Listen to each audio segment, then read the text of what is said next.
आज हम हिंदी ग्रामर का टॉपिक पढ़ेंगे क्रिया विशेषण। तो आइए क्रिया विशेषण के बारे में जानते हैं। क्रिया विशेषण अर्थात एडवर्ब्स। तो आइए हम जान लेते हैं क्रिया विशेषण की परिभाषा क्या होती है। जो शब्द क्रिया विशेषण या अन्य क्रिया विशेषण के अर्थ को सुधारते हैं या उसकी विशेषता प्रकट करते हैं, उन्हीं शब्दों को हम क्या कहते हैं, क्रिया विशेषण कहते हैं। उनके बारे में अतिरिक्त जानकारी भी जो देते हैं उनको भी हम क्रिया विशेषण कहते हैं। अर्थात क्रिया की विशेषता बताने वाले शब्दों को हम क्या कहते हैं, क्रिया विशेषण कहते हैं। क्रिया विशेषण कितने प्रकार के होते हैं, देखिए। फर्स्ट वन है रीतिवाचक क्रिया विशेषण, सेकंड वन है कालवाचक क्रिया विशेषण, थर्ड वन स्थानवाचक क्रिया विशेषण और फोर्थ वन है परिमाणवाचक क्रिया विशेषण। तो आइए देखते हैं रीतिवाचक क्रिया विशेषण क्या होता है। रीतिवाचक क्रिया विशेषण इनके कार्य के तरीके के बारे में बताया जाता है। जैसे वे ध्यानपूर्वक सुन रहे हैं, धीरे धीरे जैसे, तेज जैसे, अचानक, इस टाइप के जो भी शब्द होते हैं वो रीतिवाचक क्रिया विशेषण के अंतर्गत आते हैं। जैसे मान लो घोड़ा धीरे धीरे चलता है या घोड़ा तेज चलता है, वह धीरे धीरे चलता है, मैं उसके घर अचानक पहुंच गई। तो ये सब चीज़ें क्या है, धीरे धीरे चलना किसी की आदत होती है, तेज चलना घोड़े की क्या है, आदत है। तो ये क्या होता है, कार्य करने के तरीके जो होते हैं लोगों के, उसके बारे में रीतिवाचक क्रिया विशेषण बताता है।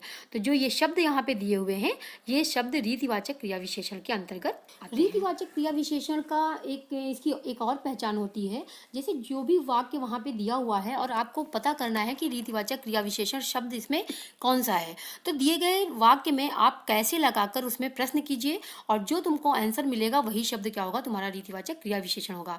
मान लीजिए यहाँ पे दिया हुआ है वे ध्यानपूर्वक सुन रहे हैं, तो यहाँ पे ध्यानपूर्वक सुन रहे में हमने जैसे किया कि वे कैसे सुन रहे हैं, तो ध्यानपूर्वक सुन रहे हैं। तो ध्यानपूर्वक जो शब्द मिला वही हमारा शब्द क्या है, इसका मतलब रीतिवाचक क्रिया विशेषण है।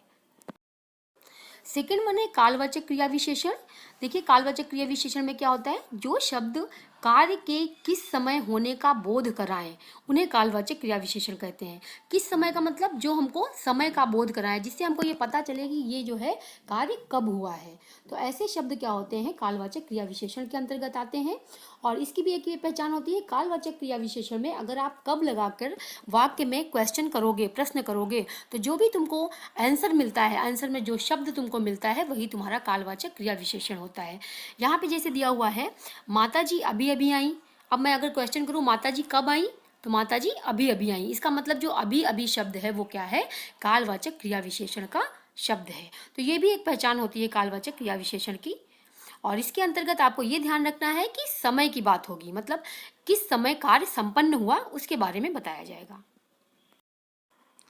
कालवाचक क्रिया विशेषण के कुछ भेद भी हैं, लेकिन भेद के बारे में हमको जान के कुछ मतलब नहीं है। सिर्फ ये जान लीजिए कि इसके अंतर्गत कौन कौन से शब्द आते हैं। जैसे आज, कल, परसों, ये सब समय से रिलेटेड है। आज, कल, सदैव, रात भर, दिन भर, ये भी शब्द हमारे समय के बारे में बताते हैं। हर दिन, रोज, प्रतिदिन, प्रतिवर्ष, तो इस टाइप के जो भी शब्द हैं वो कालवाचक क्रिया विशेषण के अंतर्गत आते हैं। थर्ड वन है हमारा स्थानवाचक क्रिया विशेषण। देखिए स्थानवाचक क्रिया विशेषण क्या है, जो शब्द क्रिया के स्थान, दिशा का बोध कराएं उसे स्थानवाचक क्रिया विशेषण कहते हैं।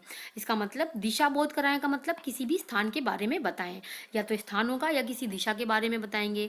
जैसे उदाहरण के लिए बच्चे ऊपर खेल रहे हैं, पिताजी अंदर बैठे हैं। अब यहाँ पे ऊपर खेल रहे हैं तो ऊपर क्या है, ऊपर एक दिशा है या तो एक स्थान बताया गया है, ऊपर मतलब ऊपर की दिशा में, यानी कि कहीं छत पर है। पिताजी अंदर बैठे हैं तो अंदर भी एक दिशा हो गई। तो इसकी भी एक और पहचान होती है कि जो भी स्थानवाचक क्रिया विशेषण शब्द होते हैं उसमें अगर हम कहाँ लगा के उनके वाक्यों में प्रश्न करेंगे तो हमको जो आंसर मिलेगा, जो शब्द आएगा आंसर में, वो तुम्हारा क्या होगा, स्थानवाचक क्रिया विशेषण होगा। मान लीजिए यहाँ पे दिया हुआ एग्जाम्पल में बच्चे ऊपर खेल रहे हैं। अब यहाँ पे अगर मैं पूछूं बच्चे कहाँ खेल रहे हैं, तो बच्चे ऊपर खेल रहे हैं, तो ऊपर हमको शब्द मिलता है। इसका मतलब जो ऊपर शब्द है वो क्या है, स्थानवाचक क्रिया विशेषण का शब्द है। पिताजी अंदर बैठे हैं, पिताजी कहाँ बैठे हैं, अंदर बैठे हैं, तो अंदर एक दिशा का बोध करा रहा है। इसका मतलब अंदर शब्द जो है, अगर हमने कहाँ से क्वेश्चन किया मिला हमको, तो अंदर क्या हो गया, स्थानवाचक क्रिया विशेषण हो गया। तो स्थानवाचक क्रिया विशेषण के अंतर्गत यही होता है कि या तो ये किसी स्थान के बारे में या फिर किसी दिशा के बारे में बोध कराएंगे, जानकारी देंगे। लास्ट वन हमारा है परिमाणवाचक क्रिया विशेषण। जो शब्द क्रिया की मात्रा के बारे में बोध कराएं उन्हें परिमाणवाचक क्रिया विशेषण कहते हैं। मात्रा का मतलब होता है क्वांटिटी के बारे में, कि कितनी है चीज़, उसके बारे में जो जानकारी देते हैं, बोध कराते हैं, वो परिमाणवाचक क्रिया विशेषण के अंतर्गत आते हैं। जैसे हम देख लेते हैं यहाँ पे, अब मैं बिल्कुल थक गया हूँ, उतना खाना चाहिए जितना पच सके। बिल्कुल थक गया हूँ का मतलब पूरी तरह से थक गया हूँ। तो यहाँ पे बताया क्वांटिटी, एक मतलब स्थिति बताई जा रही है कि कितना थक गया है वो। उतना खाओ जितना पच जाए, उतना का मतलब कितना, ये भी क्वांटिटी के बारे में है। तो जहाँ पर हमको मात्रा के बारे में बोध होता है वहाँ परिमाणवाचक क्रिया विशेषण होता है। इसमें जो है, इसकी पहचान के लिए भी वाक्यों में अगर हम कितना लगा के प्रश्न करें तो जो शब्द हमको मिलेगा वो क्या होगा, ये परिमाणवाचक क्रिया विशेषण का शब्द होगा। तो मान लो हम पहले वाक्य यहाँ पे दिया हुआ है, अब मैं बिल्कुल थक गया हूँ। अगर मैं पूछूं अब मैं कितना थक गया हूँ, तो यहाँ पे आंसर हमको क्या मिलता है, बिल्कुल मिलता है। तो इसका मतलब जो बिल्कुल शब्द है वो क्या है, परिमाणवाचक क्रिया विशेषण का शब्द है। नेक्स्ट वन दिया हुआ है, जैसे उतना खाना चाहिए जितना पच जाए। तो यानी कि कितना खाना चाहिए, उतना खाना चाहिए। जो जो उतना शब्द है वो परिमाणवाचक क्रिया विशेषण का शब्द है। यहाँ पे देखिए कुछ परिमाणवाचक क्रिया विशेषण के भेद दिए हुए हैं, लेकिन इतना डीप में हमको पढ़ने की आवश्यकता नहीं है। सिर्फ यहाँ पे हम ये देख लेते हैं कि कैसे शब्द जो है परिमाणवाचक क्रिया विशेषण के अंतर्गत आते हैं।